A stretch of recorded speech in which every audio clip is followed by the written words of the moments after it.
You walk into a room, and before you say a word, the atmosphere shifts. People glance your way, some with curiosity, others with discomfort. You didn't do anything. You just arrived. But somehow, you changed something. It's not your clothes, it's not your tone, it's not even your silence, it's your presence.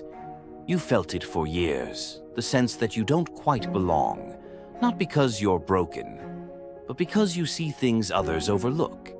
You hear what's not being said. You sense tension that's buried under smiles.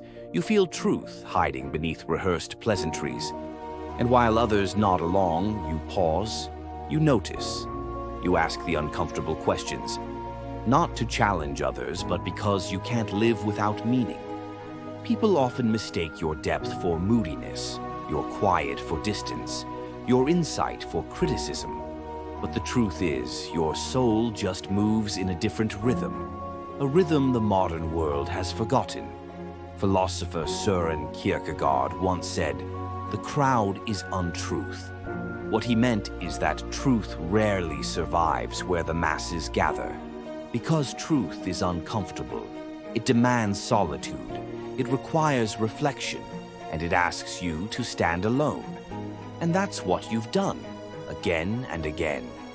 You've stood apart, you've walked your own path, even when it was lonely. Not because you wanted to rebel, but because you couldn't betray your own awareness. You weren't meant to blend in, you were meant to wake up. That's why you struggle with small talk, why casual conversations feel hollow, why you often feel more at home in silence than in social gatherings. Because surface-level interaction drains you. It feels like pretending, and pretending for someone like you hurts. It's like wearing a mask that suffocates your spirit. People don't always understand you. You're not negative, you're real, you're not cold, you're observant, you're not antisocial, you're selective. But to a world addicted to noise, your quiet is unsettling. To a culture obsessed with productivity, your introspection looks like laziness.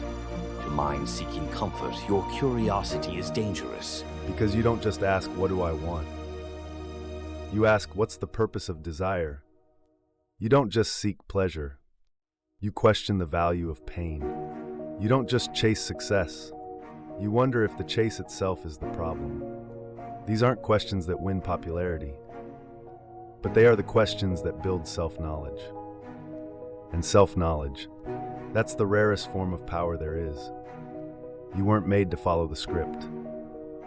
You were made to rewrite it, to slow down in a world that rushes, to think deeply in a culture that skims, to care in a society that numbs. And yes, it comes with a price. People misread your intentions. Some are threatened by your authenticity.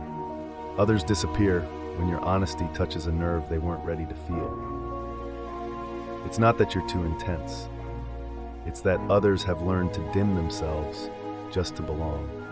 But you refuse to do that because you've tasted what it means to be real. And once you've had that taste, you can't go back. You'd rather be misunderstood than fake. You'd rather be alone than surrounded by people who can't meet you at the level where your spirit lives. Your presence doesn't just enter a room, it reveals the room. People project onto you what they fear in themselves. Not because you're judging them, but because you remind them of what they've buried. When you speak, it's not to impress. It's to express. When you listen, it's not to respond. It's to understand. You aren't asking for approval. You're searching for connection. But connection built on truth, not convenience. This is why you attract certain people instantly. Strangers tell you their life stories. Friends come to you for the kind of advice that most aren't mature enough to offer. But this gift, your ability to feel so deeply, can be exhausting.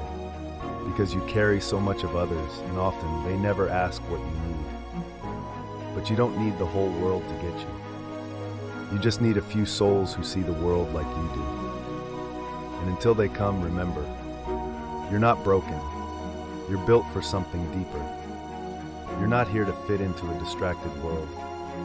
You're here to awaken it. So no, you're not too much. You're just more than most are used to. And while the world teaches people to shrink, to edit themselves, to conform, you, just by being who you are, teach them something braver. That it's okay to feel deeply. That it's okay to think differently. That it's okay to walk alone until you find where you truly belong. You weren't made to echo the world. You were made to change its rhythm. So don't apologize for your intensity. Don't shrink to fit comfort zones you've already outgrown. You're not here to be liked. You're here to be true. And the moment you stop trying to fit in, you'll realize you never needed the world's approval.